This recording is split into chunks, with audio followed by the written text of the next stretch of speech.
Hello students, welcome back. देखते हैं आज के updates. The question number first, who is the newly appointed prime minister of Iraq. Iraq के नव निर्वाचित प्रधानमंत्री के रूप में किसे चुना गया है। आंसर देख लेते हैं हम पहले यहाँ पर। आंसर है सी, मुस्तफ़ा अल कदीमी। मुस्तफ़ा अल कदीमी को रिसेंटली 7 तारीख को अभी इराक का प्रधानमंत्री नियुक्त किया गया है। यहाँ पर जो प्रधानमंत्री की पोस्ट थी वो नवंबर 2019 से खाली थी, जो कि पहले यहाँ पर अदेल अब्दुल महदी को बनाया गया था प्राइम मिनिस्टर, बट इन्होंने रिज़ाइन कर दिया था क्योंकि इनके खिलाफ एंटी गवर्नमेंट ऐसे बहुत सारे प्रोटेस्ट हुए थे, तो उसकी वजह से ये रिज़ाइन कर चुके थे। उसके बाद मुस्तफ़ा अल कदीमी को यहाँ का प्राइम मिनिस्टर नियुक्त किया गया, जो कि ऐसा कहा जा रहा है कि पहले फर्स्ट मतलब प्रॉपर प्राइम मिनिस्टर हैं ये इराक के। बात करें अगर इनके पॉलिटिकल बैकग्राउंड की, तो ये किसी भी तरीके के पॉलिटिकल बैकग्राउंड से संबंधित नहीं है। मुस्तफ़ा अल कदीमी ये पूरी तरह से ताल्लुकात रखते हैं वहाँ के इंटेलिजेंस ग्रुप से, यानी कि फॉर्मर इंटेलिजेंस चीफ रह चुके हैं ये इराक के। और उसके साथ साथ में जो प्रेसिडेंट हैं वहाँ के, उनके द्वारा इनको चुना गया है। बरहम सली, जो यहाँ पर हम नाम देख रहे हैं, ये वहाँ के प्रेसिडेंट राष्ट्रपति हैं, उनके द्वारा इनको चुना गया है। इसके अलावा इन्हें जो है पोस्ट के लिए अप्रैल मंथ में ही बोल दिया गया था कि आपको जो है प्राइम मिनिस्टर बनाया जाएगा इराक का। ये अप्रैल मंथ में ही बात हो चुकी थी। सद्दाम हुसैन के काफ़ी एंटी रहे हैं, तो एक कहा जाए तो एक बड़े ताकतवर शख्स को इराक का प्रधानमंत्री नियुक्त किया गया। देखना होगा कि ये किस तरह से अपना जो एडमिनिस्ट्रेशन होता है उसे आगे रन करते हैं। नाम ध्यान रखिएगा, Mustafa Al Kadhimi. Move on to the next question. Sanjeevani app is developed by. Sanjeevani app को किसके द्वारा रिसेंटली डेवलप किया गया। आंसर हम देख लेते हैं पहले यहाँ पर। संजीवनी ऐप जो है ये रिसेंटली डेवलप की गई है मिनिस्ट्री ऑफ आयुष के द्वारा।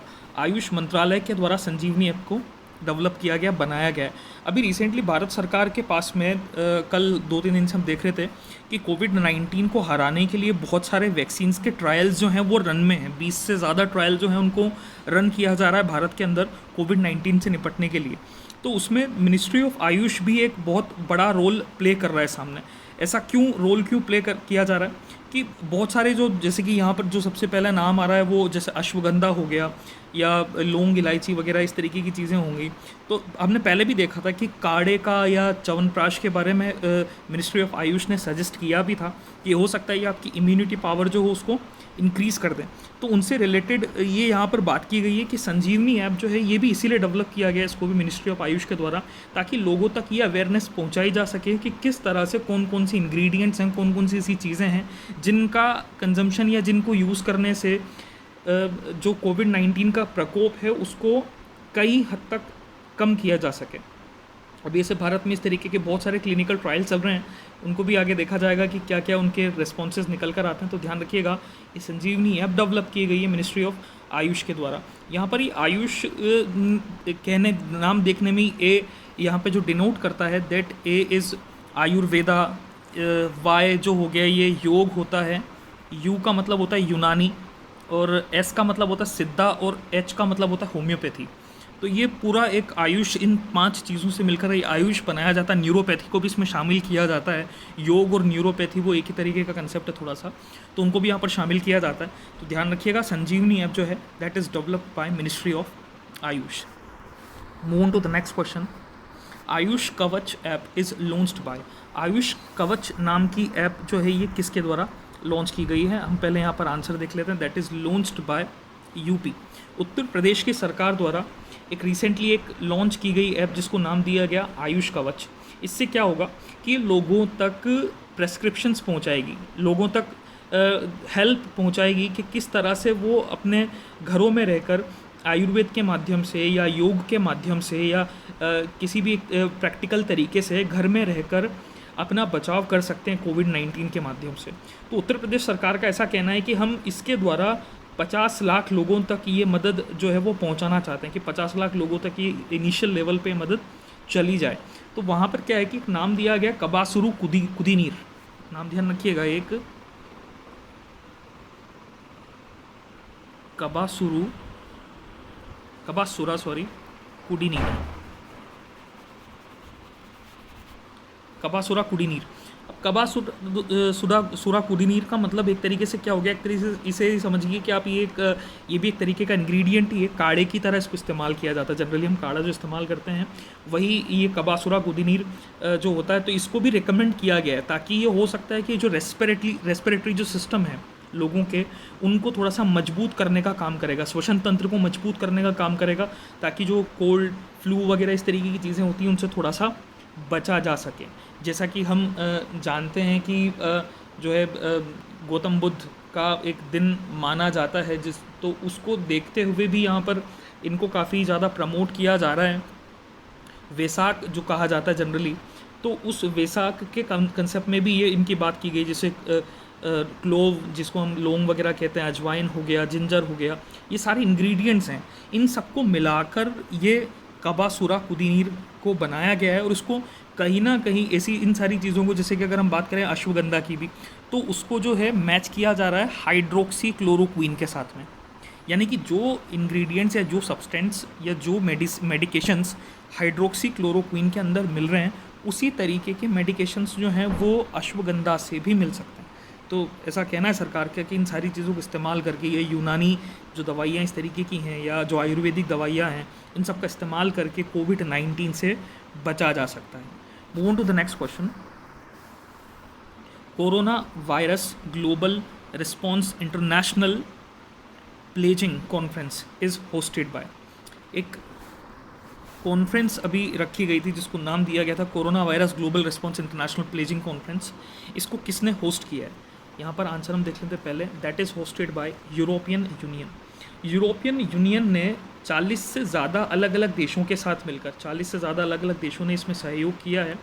इन देशों के साथ मिलकर इस पूरी कॉन्फ्रेंस को आयोजित किया है, होस्ट किया है यूरोपियन यूनियन के द्वारा। इसमें इनका कहने का जो एक सेंस है वो सिर्फ इतना सा है कि ज़्यादा से ज़्यादा जो है फंडिंग अरेंज की जाए, पैसा बनाया जाए, अलग अलग कंट्रीज़ जो हैं वो अलग अलग तरीके से फंडिंग करें, ताकि नियर फ्यूचर में कोविड-19 के बाद में जो इकोनॉमिकल डिज़ास्टर होगा, उस इकोनॉमिकल डिज़ास्टर से थोड़ा सा संभला जा सके। तो उसके लिए ये पूरा एक रिस्पॉन्स देखते हुए ये प्लेजिंग कॉन्फ्रेंस रखी गई थी। देखा जाए तो भारत भी इसका सदस्य नहीं है। वहीं अगर हम बात करें जैसे यूएस की और रशिया की, तो उन्होंने भी यहाँ पर किसी तरीके से पार्टिसिपेट नहीं किया है, और इसको एक तरीके से रिप्रेजेंट जो किया गया है, यानी कि जो अध्यक्षता इसकी करी है वो की गई है चाइना की तरफ से। तो ध्यान रखिएगा, ये इस तरीके की एक कॉन्फ्रेंस है, यूरोपियन यूनियन ने ऑर्गेनाइज़ किया है, अध्यक्षता करी है चाइना के द्वारा। और इनका कहना है कि हम WHO को सपोर्ट करेंगे ज़्यादा से ज़्यादा हो सकता है उसकी फंक्शनिंग के लिए और बहुत सारी चीज़ों के लिए। तो ध्यान रखिएगा, that is organised by European Union. Move on to the next question. Lost at home report is released by. Answer देख लेते हैं हम पहले यहाँ पर। लॉस्ट एट होम नाम की जो रिपोर्ट है ये रिसेंटली रिलीज़ की गई है यूनिसेफ के द्वारा। यूनिसेफ ने अभी एक report the lost at home. Lost at home report का मतलब क्या हुआ? इसका मतलब ये है कि जो भी बच्चे जो हैं वो किसी भी वजह से इन द सेंस कि किसी रिस्क के कारण या किसी डिस्टर्बेंस के कारण या वॉयलेंस के कारण अगर एक जगह से दूसरी जगह डिस्प्लेस हुए हैं, अलग अलग तरीके, एक जगह से दूसरी जगह मूव ऑन किया बच्चों ने, तो उनके ऊपर ये रिपोर्ट बनाई गई है। तो इसमें कहा गया है कि 2019 के अंत तक 46 मिलियन पीपल लोग जो हैं, 46 million people were internally displaced due to the conflicts and violence. यानी कि हिंसा के कारण या किसी तरीके के झगड़े के कारण 46 मिलियन से ज़्यादा जो लोग हैं वो इंटरनली डिस्प्लेस्ड हुए हैं, यानी कि एक जगह से दूसरी जगह चले गए, जिनमें से बच्चों की जो संख्या है वो 19 मिलियन यहाँ पर बच्चे शामिल है। अभी इतना बड़ा नंबर है, तो इसमें बहुत सारे इस तरीके के रीजंस हैं। अगर देखा जाए तो 3 जो मेजर कंट्रीज़ हैं यहाँ पर, उनमें सीरिया आ गया, उसके अलावा कॉन्गो आ गया, यहाँ पर यमन।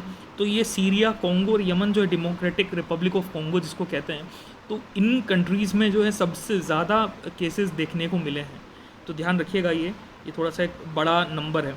और वहीं अगर देखा जाए तो 25 मिलियन से ज़्यादा जो लोग हैं वो नेचुरल डिज़ास्टर्स की वजह से जिन्होंने जो है डिस्प्लेस हुए हैं, अपने आप को डिस्प्लेस किया है। तो भारत में भी इस तरीके, भारत, चाइना, बांग्लादेश, फिलीपींस, यहाँ पर बहुत ज़्यादा नंबर है कि जो नेचुरल डिज़ास्टर्स की वजह से डिस्प्लेस हुए हैं।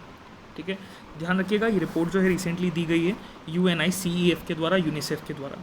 Move on to the next question. What is UNICEF का हेडक्वार्टर न्यूयॉर्क में है, ये भी ध्यान रखिएगा। व्हाट इज़ ई इन मैना, MENA, मैना में ई का मतलब क्या है? आंसर देख लेते हैं हम यहाँ पर। E means east.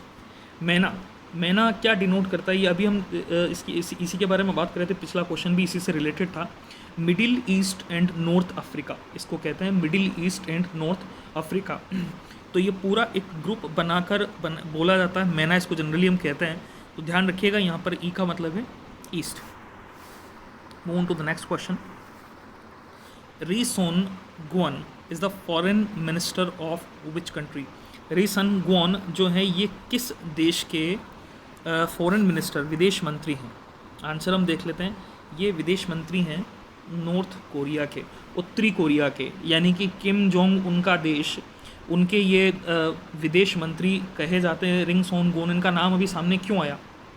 हालिया में आपने सुना होगा कि रशिया के जो प्रेसिडेंट है मिस्टर व्लादिमीर पुतिन, उनके द्वारा नॉर्थ कोरिया को एक बहुत बड़ा सम्मान दिया गया, एक मेमोरियल अवार्ड दिया गया, काफ़ी अच्छा। क्यों दिया गया है? जिसको जनरली कॉमेरेटिव वॉर मेडल कहा जाता है। तो वो क्यों दिया गया है? 75th anniversary of victory over Nazis, ठीक है, जर्मनी के ऊपर, या सेकेंड वर्ल्ड वॉर की अगर हम बात करें तो सेकेंड वर्ल्ड वॉर में जर्मनी और इस तरीके की जो यूरोपियन कंट्रीज़ जो थी, उनके ऊपर जीत दर्ज करने के लिए, यानी कि नाजीज के ऊपर जीत दर्ज करने के लिए 75वीं वर्षगांठ उसकी मनाई गई थी अभी 5 मई को। तो रशिया के प्रेसिडेंट व्लादिमीर पुतिन ने नॉर्थ कोरिया को ये अवार्ड दिया है। किम जोंग उनकी तरफ से इस अवार्ड को जो एक्सेप्ट किया है वो किया है रिंग सोन गुअन के द्वारा। ध्यान रखिएगा, किम जोंग उनकी तरफ से री सोन गुअन, इन्होंने इस अवार्ड को एक्सेप्ट किया है। तो ध्यान रखिएगा, ये नॉर्थ कोरिया के फॉरेन मिनिस्टर हैं। Move on to the next question. International chamber of commerce is headquartered in which city? International chamber of commerce का मुख्यालय किस शहर में स्थित है? आंसर देख लेते हैं हम यहाँ पर। आंसर है D, Paris. International chamber of commerce क्या काम करता है? ये अंतर्राष्ट्रीय स्तर पर जो भी व्यापार किया जाता है, उस व्यापार को नियंत्रित करने का काम, उसे चलाने का काम जो है वो किया जाता है इंटरनेशनल चैम्बर ऑफ कॉमर्स के द्वारा। पेरिस में इसका मुख्यालय है। Move on to the next question. Toman and qiran are the newly opted currency of which country? Toman और घेरन नाम के ये जो दो नाम आए हैं सामने, ये किस देश के नव निर्वाचित, एक तरीके के कहें अगर, या अगर एक्सेप्ट किए गए करेंसी नोट हैं? तो यहाँ पर आंसर हम देखेंगे इसका सी, ईरान। ईरान ने रिसेंटली अभी 2 करेंसीज़ को अपनी करेंसी यहाँ पर बनाया है, ठीक है। अगर देखा जाए तो ऑफिशियली ईरान जो है वो काम करता है रियाल के ऊपर। ध्यान रखिएगा, ऑफिशियली काम करता है ये रियाल के ऊपर, लेकिन यहाँ पर जो है इन्होंने 2 नई करेंसी को और नाम दिया हुआ है, जिसमें से एक को तोमान नाम दिया गया और दूसरे को नाम दिया गया घेरन। ऐसा इन्होंने क्यों किया? क्योंकि कोविड-19 के कारण और जो भी उनका ऑयल प्रॉब्लम जो चल रहा था, उन ऑयल प्रॉब्लम्स को देखते हुए लगातार ईरान में इन्फ्लेशन का जो परसेंटेज है वो बहुत तेज़ी से बढ़ा है। तो उनकी वजह से इन्होंने क्या किया है, अलग से अपनी एक करेंसी यहाँ पर बनाई है, तोमान और घेरन। अगर बात की जाए तोमान की, तो यहाँ पर ये बोला जाता है कि 100 घेरन मिलके एक तोमान बनाते हैं, यानी कि 100 घेरन अगर मिलेंगे, 100 घेरन अगर मिलते हैं, 100 घेरन इज़ इक्वल टू 1 तोमान, ठीक है। 100 घेरन से मिलकर एक तोमान यहाँ पर बनाया जाएगा। तो ये एक नया डिनोमिनेशन इन्होंने दिया है। और एक तोमन जो होता है उसको अगर हम देखें तो रियाल की अगर हम बात करें तो ये कितने रियाल के बराबर हो जाएगा? 10,000 रियाल, 10,000 रियाल के बराबर का एक तोमन इन्होंने बताया है। ये सिर्फ इन्होंने इस वजह से ऑप्ट किया ताकि इन्फ्लेशन का जो परसेंटेज है वो यहाँ पर कम हो जाए। डिवैल्यूएशन इसको जनरली हम कहते हैं, आसान भाषा में अगर समझे तो अवमूल्यन ये कहा जाता है। अब जैसे ही इन्होंने अवमूल्यन किया है तो इन्होंने अपनी करेंसी को एक नया नाम दे दिया, क्योंकि जब कभी भी डिवैल्यूएशन किया जाएगा करेंसी का तो वो एक नए नाम के साथ किया जाता है, एक अलग फॉर्मेट में किया जाता है। तो यहाँ पर भी है कि ये 100 जो तोमान और घेरन की बात की गई है, तो इन दोनों का नाम थोड़ा सा ध्यान रखिएगा, इंपॉर्टेंट है। यहाँ पर ये है कि 4 जो ओल्ड करेंसी नोट्स थे उनमें से रिमूव कर दिया जाएगा। 4 ज़ीरोज़ को जो है ये हम देख रहे हैं, जैसे कि यहाँ पर 1 2 3 4 ज़ीरो हमारे सामने दिख रहे हैं, तो इन 4 ज़ीरो को हटा दिया गया, यानी कि रियाल के 4 ज़ीरो हटाकर एक पर्टिकुलर एक तोमन बना दिया, यानी बड़ा नोट इन्होंने कंप्लीट कर लिया। ज़ीरो जहाँ पर पहले लगाए जाते थे कि अलग अलग तरीके से ज़ीरो लगा के, तो वो जो फॉर्मूला था वो इंटरनेशनल अगर देखा जाए इकोनॉमी में तो फेल हो चुका था इन्फ्लेशन के समय पे। तो यहाँ पर कहने को एक अच्छा फॉर्मेट यूज़ किया गया ईरान के द्वारा। देखना ये होगा कि अब ये क्या इन्फ्लेशन का परसेंटेज जो है उसको कम कर सकता है या नहीं कर सकता है। ठीक है, तो ऐसा 4 बार हो चुका है मेजरली अगर देखा जाए तो, कि जब ईरान जो है वो अपने डिवैल्यूएशन कर चुके हैं करेंसी का। तोमान और घेरन, अच्छा क्वेश्चन है, एग्जाम में आने लायक क्वेश्चन है, थोड़ा सा अपडेट रहिएगा इस क्वेश्चन के साथ में। जो भी इससे रिलेटेड जो भी चीज़ें हैं वो आपको देखनी है। Move to the next question. Vande Bharat mission is leading by, Vande Bharat mission जो है इसको किसके द्वारा लीड किया जा रहा है? आंसर देख लेते हैं पहले, उसके बाद बात करेंगे। This is leading by none. None क्यों? This mission is leading by Indian, sorry, जो अगर चले पहले इसके से रिलेटेड अगर हम देखें कि वंदे भारत मिशन अगर गवर्नमेंट ऑफ इंडिया के द्वारा शुरू किया गया है तो इसे जो है एयर इंडिया जो है उनके द्वारा इसको लीड किया जा रहा है। सबसे पहले तो ये देखिएगा, एयर इंडिया इसको लीड कर रहा है। अब एयर इंडिया लीड कर रहा है मतलब क्या हुआ कि ज़रूरी नहीं है कि हम यहाँ पर, मेरा कहने का मतलब ये था कि ज़रूरी नहीं है कि इसको भारत सरकार हम यहाँ पर नाम दें, ये एयर इंडिया ही कहा जाएगा। एयर इंडिया क्यों कहा जाएगा? पहले मिशन देख लेते हैं। चलिए मिशन क्या है। इस मिशन का एक जो पर्पज़ है वो सिर्फ इतना सा है कि ज़्यादा से ज़्यादा लोगों को दूसरे देशों में जो भारतीय रह रहे हैं उनको वहाँ से इवैक्यूएट किया जा सके। ऐसा कहा जा रहा है कि लगभग 14,800 से ज़्यादा, यानी कि लगभग 15,000 से ज़्यादा जो भारतीय हैं जो दूसरे देशों के अंदर फंसे हुए हैं, उन लोगों को वापस भारत में बुलाने की एक कवायद शुरू की गई है जिसको नाम दिया गया वंदे भारत मिशन। सिंगापुर सेलेक्ट किया गया है, यूएसए सेलेक्ट किया गया है, यूके सिलेक्ट किया गया है, यूके की कैपिटल लंदन जो है। तो ये इस तरीके से अलग अलग पार्ट जो हैं वर्ल्ड के उनको सेलेक्ट किया गया, वहाँ से लोगों को दोबारा वापस से भारत में लाया जाएगा एक प्रोसेस के तहत। अब ये जो पूरा एक तरीके से देखा जाए ना तो एयर इंडिया तो लीड करके चल रही है, लेकिन ये जो ऑपरेशन है इसका पूरा जो प्रोसीजर है वो मिनिस्ट्री ऑफ होम अफेयर्स, यानी कि होम मिनिस्ट्री इसको रेगुलेट भी करके चलेगा। वो देख के भी चलेगा कि क्या किन लोगों को यहाँ पर लाया जाए, किन लोगों को नहीं लाया जाए, उनकी किस तरीके से स्क्रीनिंग की जाए। जैसे कि कहा गया कि जो भी लोग अलाउ किए जाएंगे उनके मोबाइल में, उनके पास में आरोग्य सेतु ऐप मोबाइल के अंदर होना अनिवार्य है। और दूसरा, भारत में आते ही उन्हें 14 दिन का क्वारंटाइन जो पीरियड है वो भी सामने देखना पड़ेगा, उसे भी कंप्लीट करना पड़ेगा। तो इसमें मेडिकल इमरजेंसी से जुड़े हुए लोग हैं, प्रेग्नेंट वुमेंस हैं, स्टूडेंट्स हैं, जो एल्डरली पीपल हैं, बूढ़े लोग, वो यहाँ पर शामिल हैं। तो उन सबको भारत के अंदर लाने की बात की गई है। अलग अलग शहरों से यहाँ पर फ़्लाइट्स जो हैं वो चलाई जाएंगी एयर इंडिया के द्वारा। दिल्ली, हैदराबाद, चेन्नई, मुंबई, अहमदाबाद, बेंगलोर, ये इस तरीके के शहर हैं जहाँ से फ़्लाइट्स उड़ाई जाएंगी। और एयर इंडिया इस पूरे ऑपरेशन को लीड करके चल रहा है। एयर इंडिया पहले भी इस तरीके के मिशन लीड करके चला है। 1990 की अगर हम बात करें तो 1919 में जो एक वॉर हुई थी इराक वर्सेस अगर कुवैत की अगर हम बात करें तो वहाँ पर भी एयर इंडिया ने इस तरीके से एयरलिफ्ट किया था। तो उस पर मूवी भी बनी है अक्षय कुमार साहब की, एयरलिफ्ट। तो उसी तरीके से अभी दोबारा वापस से इस मिशन को लीड किया जा रहा है एयर इंडिया के द्वारा।